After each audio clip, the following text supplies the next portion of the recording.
ನಾನು ಯಾರಿಗೂ ಎದುರಲ್ಲ, ಆ ದೇವ್ರಿಗೆ ಬಿಟ್ಟು. ಯಾಕಂದರೆ ಆ ದೇವರು ನಾವೆಷ್ಟೇ ಕಷ್ಟದಲ್ಲಿದ್ರೂ ಕರೆಕ್ಟಾಗಿ ಅವರು ನಮಗೆ ಒಂದು ದಾರಿದೀಪ ಆಗಬೇಕು ಅಂತಂದರೆ ತಾಯಿ ಮೊರೆ ತುಂಬ ಅವಶ್ಯಕತೆ. ಸೊ ಹಾಗಾಗಿ ತಾಯಿ ಮೊರೆಗೆ ಬಂದಿದ್ದೀನಿ ಈಗ. ಸೊ ಎಲ್ಲ ಒಳ್ಳೇದಾಗುತ್ತೆ ಲೈಫು. ನನಗೆ ಎಕ್ಸಾಕ್ಟ್ಲಿ ಹೇಳಬೇಕು ಅಂದರೆ ನಾನು ದೇವ್ರಿಗಿಂತ ಒಂದು ಎನರ್ಜಿನ ತುಂಬ ನಂಬ್ತೀನಿ. ದೇವನೊಬ್ಬ ನಾಮ ಹಲವನ್ ಅನ್ನೋ ರೀತಿಲಿ.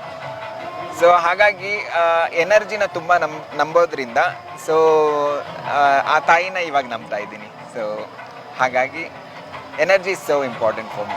ನಾನು ತುಂಬ ತಾಯಿನ ನಂಬ್ತೀನಿ. ಹಾಗೆ ನಾನು ಕೂಡ ಏನಂತಾರೆ, ಯಾವುದೇ ಒಂದು ಒಳ್ಳೆ ಕೆಲಸ ಮಾಡೋದಕ್ಕಿಂತ ಮುಂಚೆ ದೇವ ದರ್ಶನ ಮಾಡ್ಕೊಂಡು ಹೋಗೋದು ಇದೆ. ಸೊ ಒಳ್ಳೇದಾಗುತ್ತೆ, ಎಲ್ರಿಗೂ ಒಳ್ಳೇದಾಗಲಿ. ಆ್ಯಂಡ್ ತಾಯಿನ ನಂಬಿರೋರು ಎಲ್ರಿಗೂ ಒಳ್ಳೇದಾಗಲಿ. ನೀವು ಕೂಡ ಬಂದು ದರ್ಶನ ಪಡೀರಿ, ಬಿಕಾಸ್ ಸಿಕ್ಕಾಪಟ್ಟೆ ಪವರ್ಫುಲ್ ಇದೆ ತಾಯಿ ಅಂತ ನಾನು ಕೇಳಿದ್ದೀನಿ. ಅದಕ್ಕೇ ಫೋಟೋದಲ್ಲಿಂದ ಇಲ್ಲಿ ನೋಡೋದಕ್ಕೇ ತುಂಬ ಖುಷಿ ಆಗುತ್ತೆ. ಅದೇ ನೋಡಿದ್ರೇ ರೋಮಾಂಚನ ಆಗುತ್ತೆ, ಆ ಥರ ಇದೆ. ಹೌದು, ನಿಂತ್ಕೊಂಡು ನೋಡಿ ಅದ್ರ ಜೊತೆ ಫೋಟೋ ತೊಗೊಂಡು ನಾವು ಕೂಡ ಏನಂತಾರೆ ದೇವ್ರ ಜೊತೆ ಫೋಟೋ ತೊಗೊಂಡು ಆ ಥರದ್ದೆಲ್ಲ ಇದೆ ಒಂಥರ.